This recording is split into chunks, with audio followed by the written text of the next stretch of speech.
Hola a todos y todas, bienvenidos a Casa Macondo. Tenemos a un invitado muy especial, a Gonzalo Guillén, y hablaremos sobre su libro La artillería de la libertad, medio siglo de periodismo. Quisiera recordarles un poco de Gonzalo. Gonzalo trabajó en El Tiempo, fue cofundador de Colprensa, trabajó en el noticiero TV Hoy, en la prensa, en el Miami Herald, en el Nuevo Herald. Ha recibido premios 2 veces el Rey de España, varios Simón Bolívar, CPB, ha escrito 12 libros. Muchas gracias, Gonzalo, por estar con nosotros. Muchas gracias a ustedes, muy amables. Quisiera empezar leyendo un par de párrafos de este libro para que la gente entienda la catadura de este libro, si me lo permites, Gonzalo. Claro. Mi tránsito al periodismo se puso en camino dolorosamente el miércoles 30 de abril de ese mismo año. Esa noche murió mi padre, Fernando Guillén Martínez, a los 50 años, en Chía, donde vivíamos.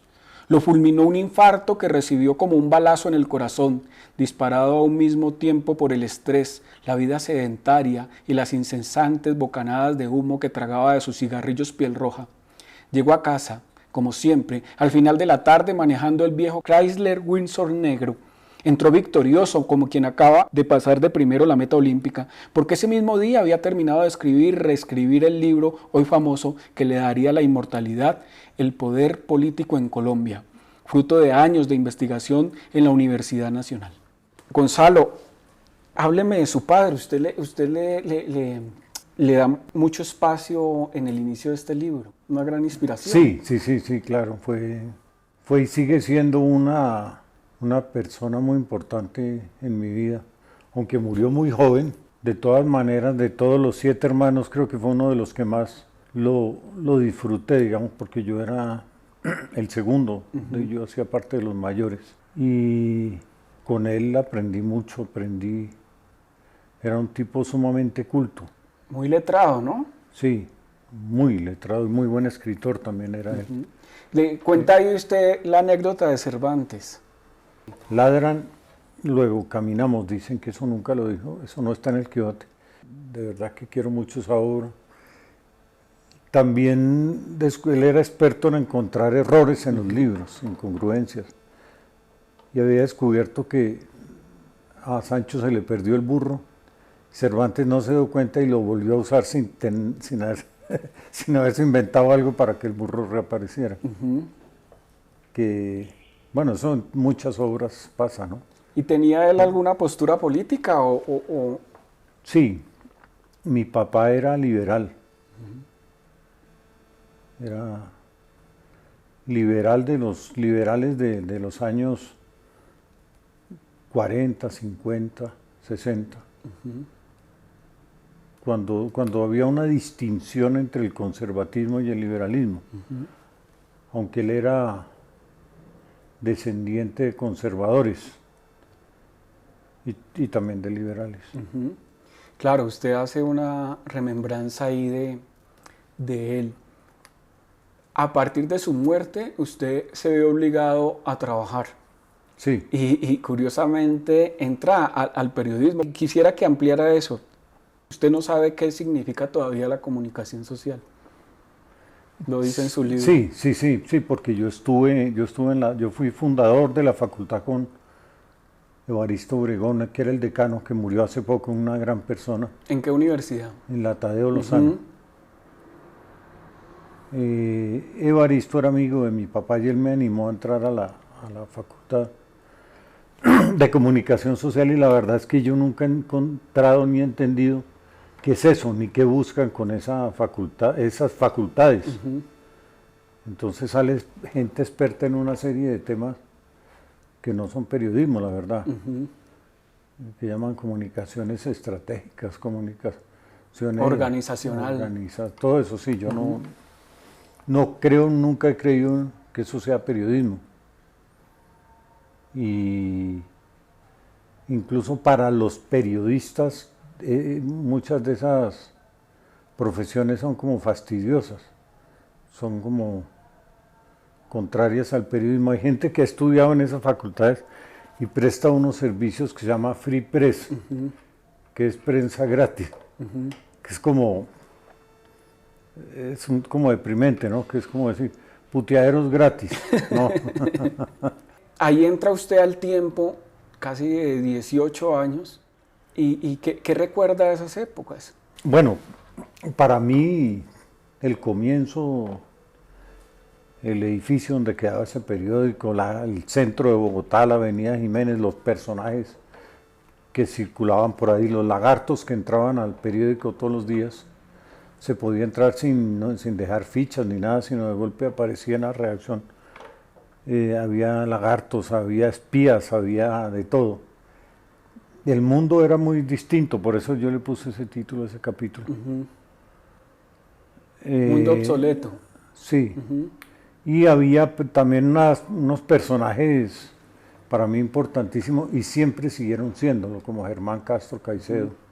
Germán Espinosa era redactor de la sección internacional. Alegre Levy, gran cronista que murió muy joven, pero muy buena periodista ella. Rogelio Chavarría, Gabrielito Cabrera, Carlos Villar Borda, por supuesto. Era gente legendaria para mí en ese momento y lo siguió siendo para siempre. Y también tiene usted muchas anécdotas con don Enrique Santos, ¿verdad? Sí, realmente es un personaje que es muy importante y va a ser muy importante para el periodismo colombiano durante mucho tiempo. Él era el jefe de redacción del periódico en ese momento y lo fue casi que hasta que murió, creo. Era un tipo de derecha, pero asombrosamente de derecha, descaradamente de derecha, siendo el padre de uno de los hombres de izquierda más lúcidos que ha tenido Colombia, ¿no? Que es su hijo Enrique Santos Calderón. Y el otro hijo que termina firmando una paz con una guerrilla y Juan Manuel, sí, claro, por de supuesto. 60 años. Esas contradicciones, sí. ¿No? De un tipo, hay una anécdota ahí buenísima, la de los militares. Sí, en el Cauca. Eso lo hablábamos con Germán Castro, ese punto sobre él, que para él los militares eran sagrados, sacrosantos, lo que hicieran estaba bien hecho. Y eso lo siguen manteniendo los medios en Colombia. Todo lo que hagan los militares es perfecto. Uribe está libre después de haber hecho lo que hizo con todos estos niños que asesinó, porque lo hizo con el ejército. Entonces lo que hagan acá los militares es una tara muy complicada que tiene Colombia, porque en Argentina juzgaron a esos tipos, en Chile pues también hubo acciones judiciales. Recientemente España y Argentina le quitaron unas medallas que le han dado a Pinochet hace ¿qué? Un mes. Acá Elena Urán, Diana López y yo hicimos un derecho de petición pidiendo que le quitaran las medallas a semejante asesino tan asqueroso que fue y es Arias Cabrales. Y no, se mueren de miedo, no son capaces de quitarle las medallas a semejante porquería de ser humano que es Jesús Armando Arias Cabrales. ¿Usted cree que este sigue siendo un país de derechas? Sigue siendo y nunca dejará de serlo. Yo pienso que Petro es un paréntesis. Por eso usted creería que no se puede concebir que Petro llegue a ser un dictador porque los militares tal vez no le caminarían, ¿no? Siendo tan de derecha el país. Sí, no, imposible, ¿no? Afortunadamente, sí, yo digo, afortunadamente, pues para eso además está el ejército en una sociedad civilizada, ¿no? Impedir que el gobierno se vuelva una dictadura. Al final, pues, en última instancia, para eso están esas organizaciones armadas que aborrezco, además. ¿Cómo era hacer ese periodismo desde Telecom? Usted lo cuenta ahí fascinante. Estamos hablando sobre el libro de Gonzalo Guillén y sobre el oficio y sobre los 50 años o casi medio siglo de Gonzalo en el periodismo. Estamos hablando sobre La Artillería de la Libertad, su más reciente libro donde atraviesa toda su carrera. Y hay muy buenas partes sobre cómo era hacer desde Telecom, porque en estas redes sociales nos están viendo jóvenes aspirantes a periodistas de 18, 19 años y ni siquiera saben qué es Telecom. ¿Cómo era eso? Sí, no saben qué es Telecom y tampoco tienen por qué saberlo, Claro, ¿no? Me pasó hace poco con dos niñas que no sabían qué es el tiempo ni qué es el espectador, no leen eso. Me sorprendió y me pareció gratificante que ya haya una generación que no sabe qué es eso. Sí, Telecom era la empresa colombiana de telecomunicaciones que manejaba pues todas las comunicaciones. Era una empresa terriblemente corrupta. Todos los manzanillos, todos los políticos tenían ahí puestos, les daban algún puesto en Telecom, eso era típico. Y para uno transmitir algo de urgencia tenía que usar los servicios de Telecom. Y yo en el tiempo, y eso se lo agradezco pues mucho al viejo Enrique Santos, que me mandaban a los pueblos más lejanos y a las cosas más aburridoras, pero eso me sirvió para conocer el país, íntegramente todo. Llegaba uno a un pueblo, había una noticia grande, digamos, o medianamente grande, para transmitirla tocaba buscar a la operadora de Telecom. Y a veces, casi siempre había en los pueblos, aunque fuera una operadora, y no eran hombres, generalmente eran mujeres, que tenían un teléfono de esos de antes con una manija. Y uno veía y no entendía para qué podía tener una manivela, un teléfono, pero ellas al mover eso hacía timbrar en otra oficina. Y allá le contestaba a otra señora, ellas muchas tenían el teléfono en la casa de ellas y un aviso de Telecom. La otra señora, después de mucho rato de oír timbrar eso, contestaba y esta le decía que necesitaba comunicación para llegar hasta Bogotá, que era el caso mío.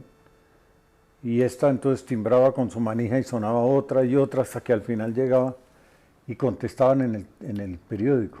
Y ahí uno dictaba la noticia. a gritos. A gritos, y muchas veces el pueblo venía a oír qué era lo que uno estaba diciendo.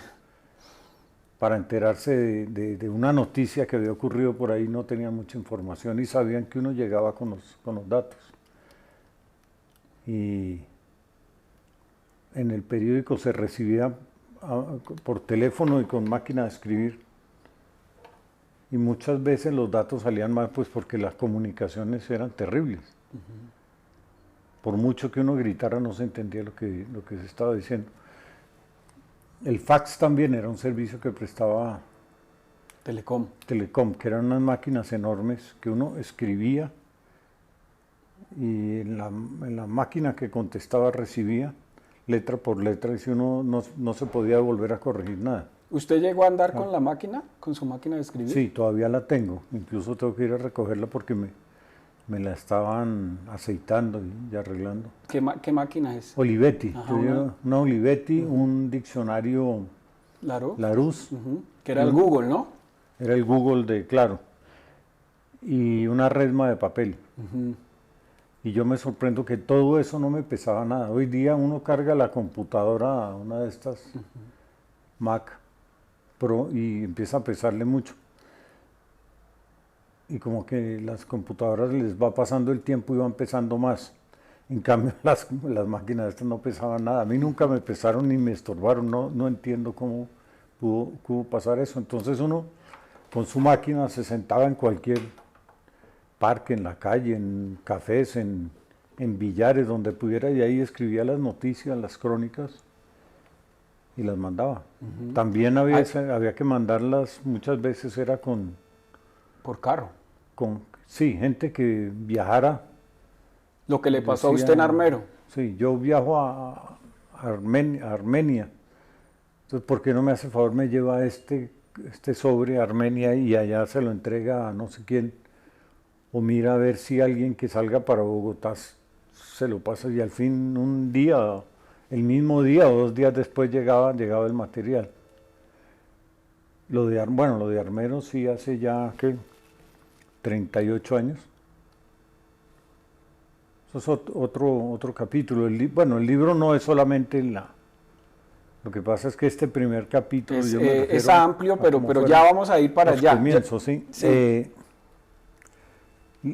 Para cerrar este capítulo, hay una frase maravillosa que le dice Enrique Santos, perdón, el viejo Santos, a usted, porque usted pues le va a decir que tiene un sueldo de miseria. Sí. Y él le dice, lo va a seguir teniendo, pero lo que pasa es que aquí va a aprender cómo se maneja el país. Sí. Cuando sacaron una ley en que nadie podía ejercer el periodismo si no tenía el carnet estatal, una cosa bastante leninista.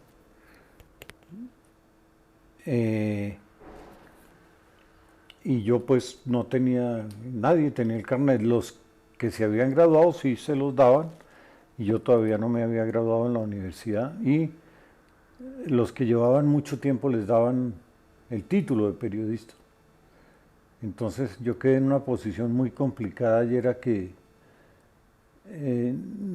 aunque estaba ya en el oficio, no me lo iban a entregar y posiblemente me iban a botar del periódico por no tener el documento ese. Al final el gobierno promulgó un decreto que era reglamentando la ley. Entonces los que ya estábamos cuando salió la ley podíamos hacer un examen y nos daban, si lo pasábamos, el carnet y el título, la resolución. Y yo hice eso. Entonces cuando ya tuve el carnet fui a hablar con el viejo Enrique y me oyó, y le dije que, bueno, aquí están, ya presenté en el departamento de personal mi carnet para que no me voten, y quiero recordarle que mi sueldo es una miseria, esto no alcanza ni para morirse de hambre. Y entonces me dijo, no, yo no le voy a subir ningún sueldo, porque usted aquí va a aprender más de lo que le pueden enseñar. Aquí usted va a aprender algo que no le van a enseñar en ninguna universidad, me dijo. Y yo le dije, ¿qué? Me dijo, ¿cómo funciona el país? Fue maravilloso. Si fuera por eso, yo tendría que pagarle mucho dinero a Enrique Santos Castilla. Al contrario, sí. Claro. Sí. Claro. Bueno, y siguen siendo unos sueldos de miseria, ¿no? Yo lo que veo era que antes se podía viajar más, o sea, antes los medios tenían como para mandarlo a uno a todas partes.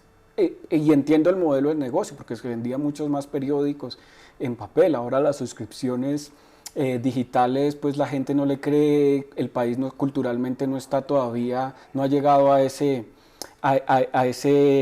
digamos, esa cúspide de uno acreditarse, pero antes se viajaba más. Creo que ahora se hace más periodismo de escritorio. Sí, claro. Antes, la época en que yo estuve como empleado en varios medios, no muchos, pero sí había dinero para investigar, dinero para viajar.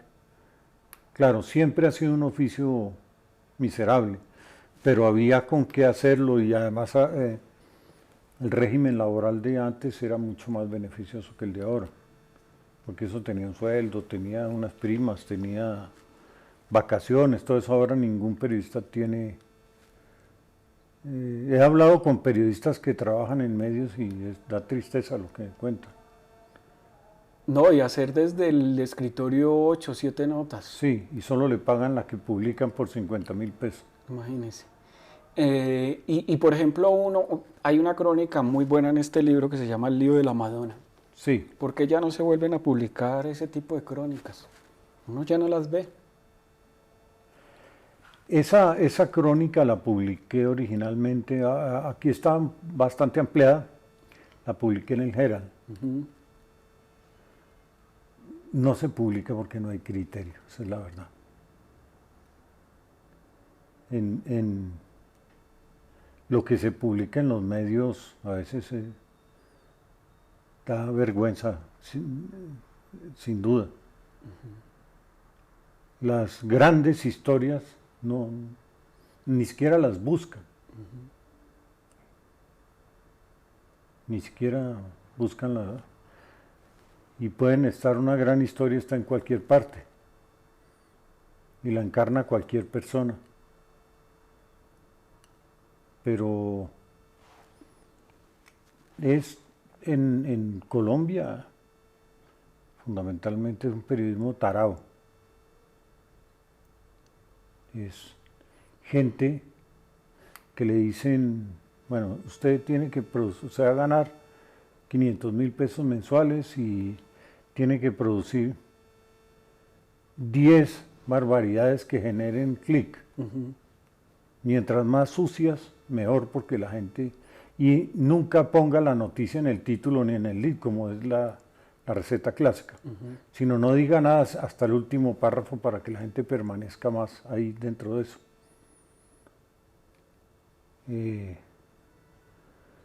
Yo creo que los periodistas jóvenes se dan cuenta de eso y eso es frustrante, pienso.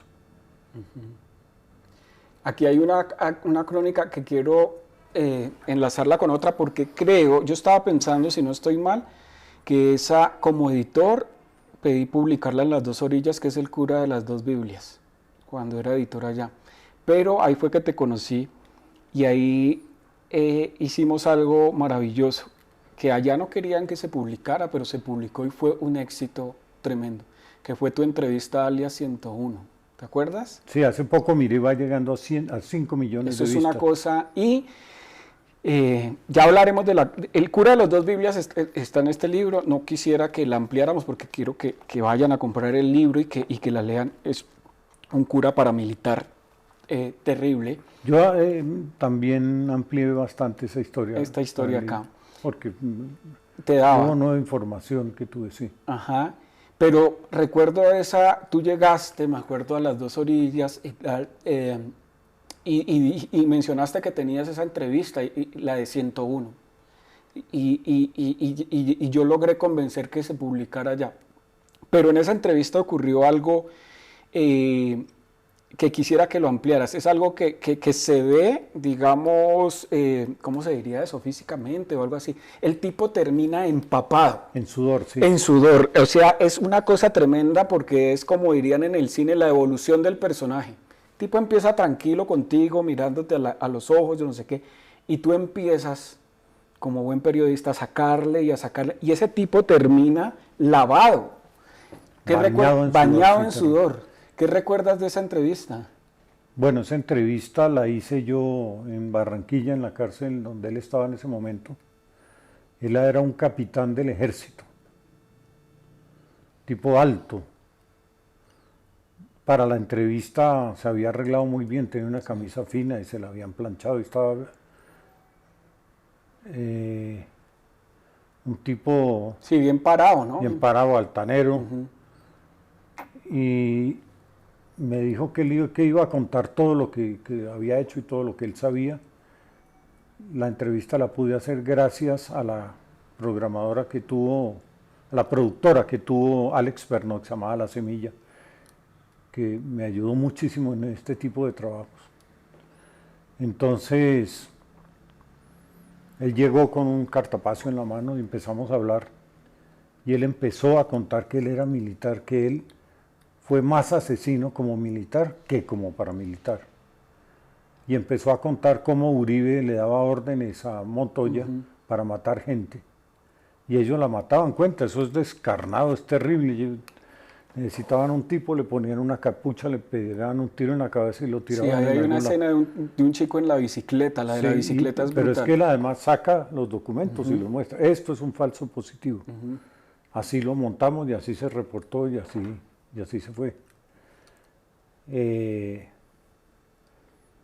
Esta historia la publicamos siendo Uribe presidente. Siendo Uribe, sí. Y a esa semejante, yo creo que es el primer gran relato de un militar, que no está ante un estrado judicial ni está forzado. Y además un militar de alto rango. De alto, sobrino de un general, además. Y él me entregó también una serie de grabaciones que habían hecho sobre cómo ellos sobornaban a la policía y sobornaban a las autoridades en el Cesar. Eso lo usé yo en un libro. Es que yo llegué a él fue para un libro que escribí. Se llama La caída del Imperio Maya, que es sobre el clan criminal de los Maya Villazón en el Cesar, que eso lo reemplazó, les quitó la fuerza de los génicos. ¿No? Y estamos hablando de la familia de Edgardo Maya, ex procurador general. Procurador, sí, claro. Un tipo con el que usted se metió de frente. Sí, corrupto hasta el tuétano. Eso le iba a decir, algo sobre el oficio, Gonzalo, que me aterra mucho de usted y a muchos de mis colegas. Alguien dice que usted nació sin miedo, y es que usted se ha metido de frente, periodísticamente, no personalmente, periodísticamente. Periodísticamente usted se ha metido con Álvaro Uribe, con Edgardo Maya, con Néstor Humberto Martínez, con Francisco Barbosa, el fiscal de este momento y en su momento el fiscal general, que era este señor Néstor Humberto Martínez, Sí. con Carlos Matos, con Kiko Gómez, ¿ya? Y además con esa mafia de La Guajira. Y voy a a escenificar algo. Yo llevé a presentarle a alguien a usted a su casa que quería conocerlo, que podría servir de fuente después. Cuando salimos, usted nos dijo a nosotros, hablamos ahora, pero tengo que sacar a los perros. Y fuimos a sacar a los perros con sus guardaespaldas. Y después que nos fuimos de ahí de esa charla periodística, yo me acuerdo que a la persona que le presenté me dijo, yo nunca había visto tan asustado a unos escoltas.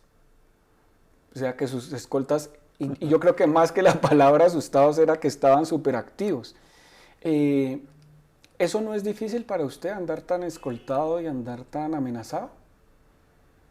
Sí, sí, claro. Es una disyuntiva. Yo, pues, en un tiempo me iba mucho del país.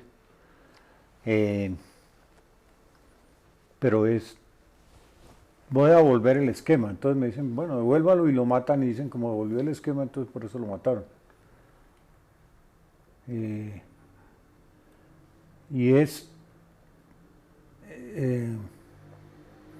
como aberrante, digamos, que el periodismo haya que ejercerlo así. Con escoltas. Y entonces se bajó el número de asesinatos de periodistas, pero debido a los esquemas, no debido a que el país evolucionó y se civilizó y se pacificó, no. Es debido a eso. Y los esquemas que tenemos en Colombia son producto de esa matazón terrible que hubo, y que el mundo le exigió a Colombia que protegiera a los periodistas. Pero usted es un tipo muy tranquilo. Digámoslo, uno nunca lo ve temeroso, ¿no? Otra escena que a mí me gustan las escenas. Una fuente fue a hablar con usted al Pomerillo y llegaron a matarlo. Estábamos con Ariel Con Ávila. Ariel Ávila. Sí. Llegaron a matarlo a usted. Con un fusil llevábamos, sí, eso fue Ajá. terrible, ¿sabes? Sí fue tenaz. Y como siempre, se pone la denuncia y no se investiga nada. Ni siquiera... Y en ese tiempo yo creo que era porque usted había denunciado de manera frentera a Marquitos Figueroa. Lo de La Guajira, sí, Lo de que La eso Guajira. sigue vivo, esa guerra contra esa mafia. Que siempre vuelven a ganar las elecciones, matan a todo el mundo, secuestran al que les da la gana, se roban los presupuestos, matan de hambre a los niños, y eso no cambia. No Aquí hay una crónica sobre eso que se llama testigo de cargo, que es contra, no es contra, es una crónica donde usted cuenta alrededor de qué pasó con Kiko Gómez y cómo llegó usted a ese caso. Bueno, a raíz de lo que yo había hecho, esta entrevista que le hago a 101 y el libro. Y el libro del Imperio Maya, que bueno, yo también fui testigo en la Corte Suprema de Justicia contra uno de estos sinvergüenzas de los mayas, que ganó el caso porque el magistrado era el tipo ese que está huyendo en Canadá, ¿cómo se llama? Corrupto ese del cartel de la toga, presidente de la Corte Suprema. ¿Bustos? Sí. Ese fue el magistrado de ese caso y por eso... Sí, claro. Hacen componendas y absuelven a todo el mundo por plata. Y entonces había una fuente que fue muy buena fuente en Valledupar. Y yo siempre tuve que guardar la identidad de la fuente, pero ya murió. O sea, ya no tendría por qué guardarla un juez. A él lo buscó Yandra Brito, que era una señora que le dijo que Kiko Gómez le ha matado al marido de ella. Esto he contado muchas veces esta historia. Le había no. El marido de ella se llamaba, bueno, no me acuerdo. Y ella y el marido tenían 2 hijos, adoptados huérfanos. Y ella la iba a matar Kiko Gómez y estaba muy asustada porque iba a quedar los niños huérfanos por segunda vez. Le dijo al juez que hacía, que la ayudara, que podría hacer ella. Y él le dijo que hablara conmigo, que seguramente yo podría publicar algo, hacer una investigación, en fin. Y ella me llamó, me dijo, me contó la misma historia. Y yo pues le dije, haga una denuncia, diga que lo va a matar, que la va a matar Kiko Gómez, que ya le mató a su marido, que mató al guardaespaldas con el que él estaba, cuente por qué la va a matar, o sea, toda una historia, una denuncia, mándesela a Santos, se la mandó a la presidencia, a la fiscalía, a todos lados. Y yo le dije, además, eso es disuasivo, si usted denuncia que la va a matar y la matan, pues eso ya no creo que sea capaz, ¿no? Me dijo que le iba a matar Kiko Gómez, que en ese momento era el gobernador de La Guajira, de quien yo nunca había oído hablar. Pero me puse a investigar sobre el tipo y ella puso las denuncias y me mandó copia. Yo nunca la conocí en persona. Leí, guardé eso y dije, bueno, ya denunció, yo creo que... Sí, eso la protege un poco. Eso para acá, sí. Y alguna vez volví a hablar con este juez. Le dije, cuéntame qué pasó con esta señora que llamó un día que la iban a matar. Me dijo, no, ya la mató. Kiko Gómez ya la mató. Y yo sí me quedé aterrado, ¿cómo puede ser posible esto? Y ahí me metí en el tema de La Guajira. Entonces yo me fui a La Guajira, hice un primer viaje, hablando con todas las víctimas, visitando las tumbas de los muertos asesinados por Kiko Gómez. Y usted les tomó fotos, ¿no? Sí, hice una lista de 131 homicidios en ese viaje. Y yo no publiqué, cuando volví, yo no publiqué una crónica, ni una noticia, ni nada, sino que hice un memorial. Y se lo mandé al fiscal general, que era Montealegre, diciéndole pues que había hecho ese viaje, que había encontrado toda esa información, que todos esos casos los habían engavetado, todos estaban perdidos. Y él encomendó al que era vicefiscal, a Perdomo. Y Perdomo, yo tengo que reconocer que tomó eso muy en serio, organizó un equipo de fiscales,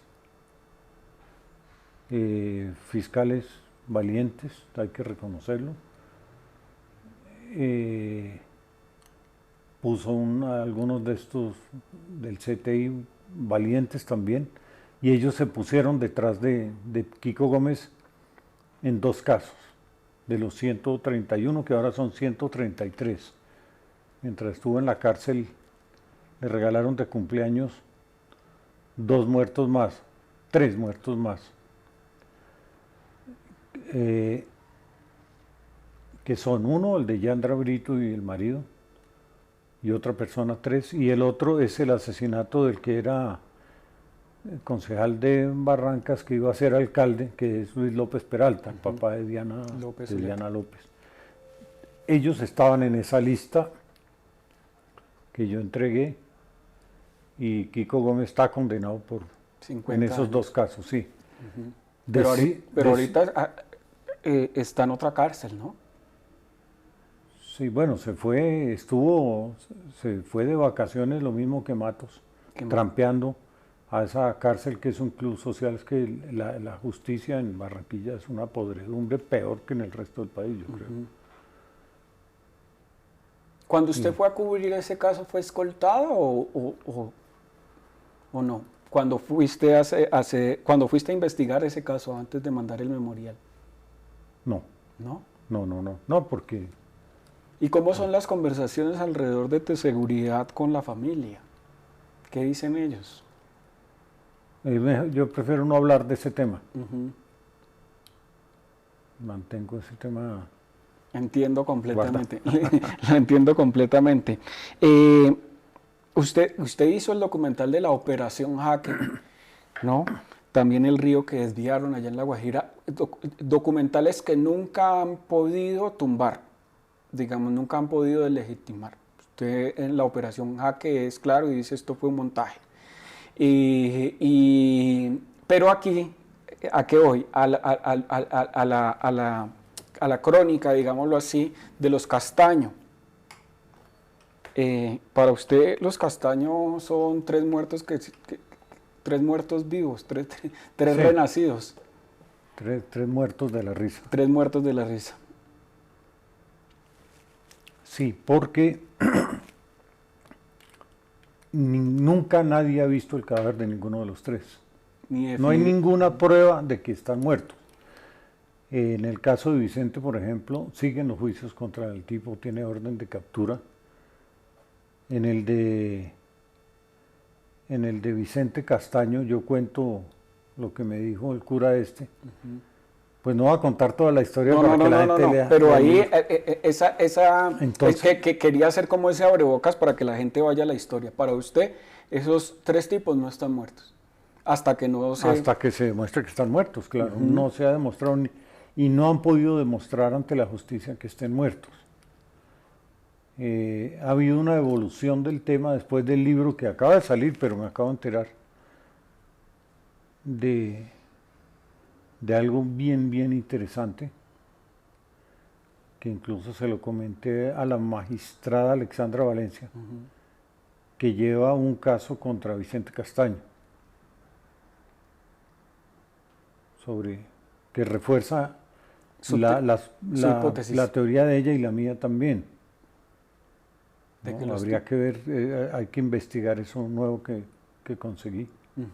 Volvamos un poco al oficio, Gonzalo, ya para ir cerrando la entrevista, y muchas gracias. Estamos hablando con Gonzalo sobre La Artillería de la Libertad, medio siglo de periodismo, es su más reciente libro. ¿A qué periodista vivo colombiano usted admira? ¿O ya no están? A un periodista vivo que yo admire, Daniel Samper Pisano, Gerardo Reyes. A ellos dos les cree. ¿Y también a Cecilia Orozco. A Cecilia. Sí. Y a María Jimena Duzán. María Jimena. A pesar de la andanada que está recibiendo por su carta. Por su carta, Petro, sí. Carta abierta. A propósito de eso, ya que lo tocó usted el tema, ¿cree que nosotros los periodistas sí estamos justificados para tocar ese tipo de temas personales? Digamos aquí esto, no sé, para mí es un tema como personal, el tema que uno... No, sí, claro que el presidente tiene que estar a la vista, ¿no? Lo que pasa es que yo sí comparto lo de que ya ha debido por lo menos mandarle un derecho de petición, diciéndole, bueno, usted es adicto a algo y ¿a qué? Su respuesta, y ¿no? Entonces, si no contesta, ya uno puede, ya ha tocado el tema, ya le dijo, no contestó, entonces uno dice, bueno, el presidente de la República no me quiere decir a mí si tiene una adicción, decir sí o no. No, me parece Gonzalo, que ahí falló. Esta pregunta es para informarme, para informarme y para educarme. ¿Antes existía alguna ley de los servidores públicos que tuvieran que realizarse algún examen o algo? ¿Tú recuerdas eso? No. Es que lo vi por ahí. Nunca existió. Nunca ha existido, ¿no es cierto? No. Si no, no hubiera pasado por ahí todos los presidentes, ¿no? A propósito de sus adicciones. Si a Uribe le hubieran hecho un análisis psiquiátrico, pues habría pasado derecho o a la cárcel o al manicomio.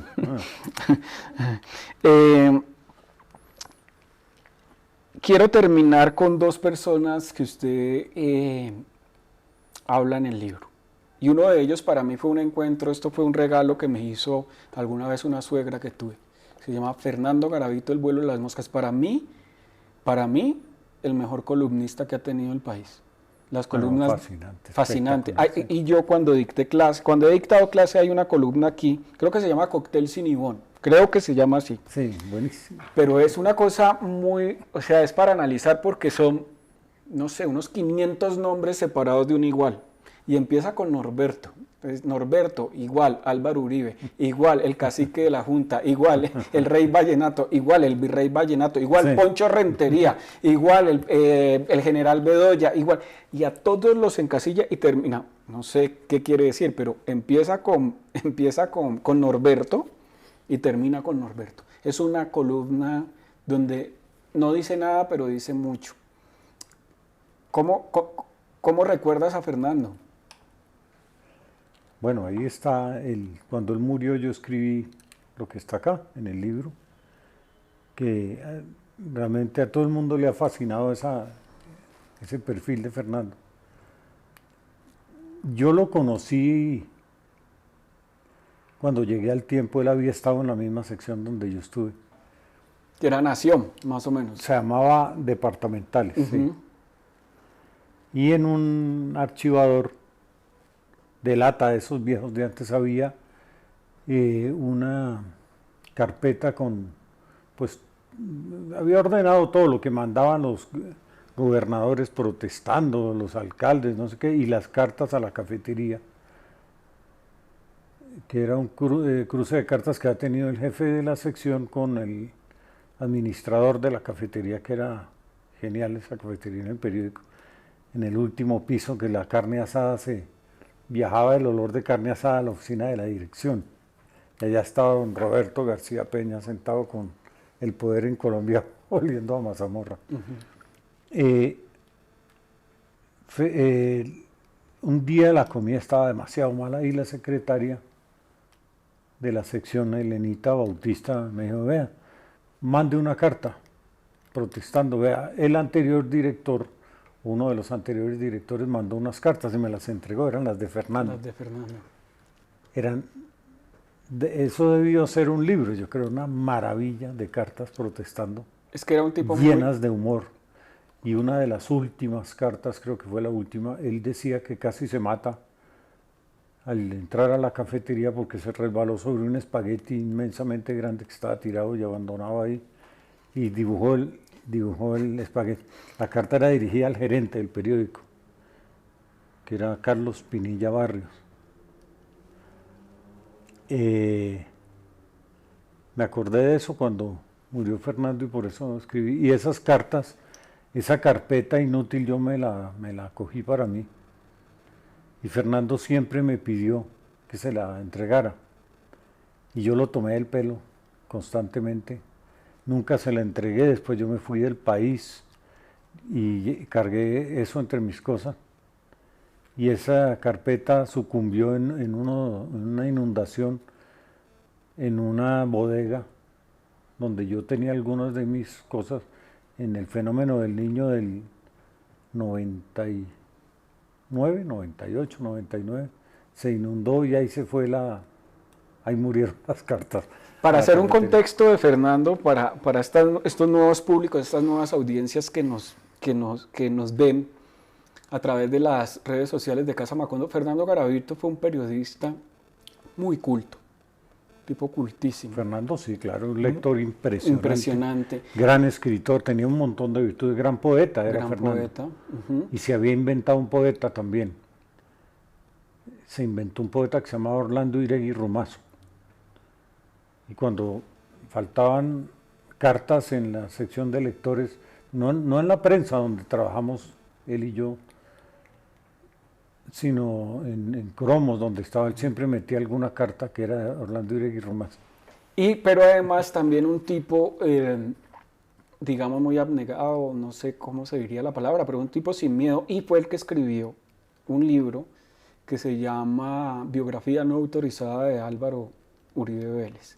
Pero también lo que creo que detestó Uribe fue una columna que usted cita, que se llama Ciertas hierbas del pantano. Maravillosa. Maravillosa, es una cosa... Yo creo que si volvemos a ver qué se ha escrito Uribe, esa columna es definitiva. Yo creo que por eso es que lo iban a matar a Fernando.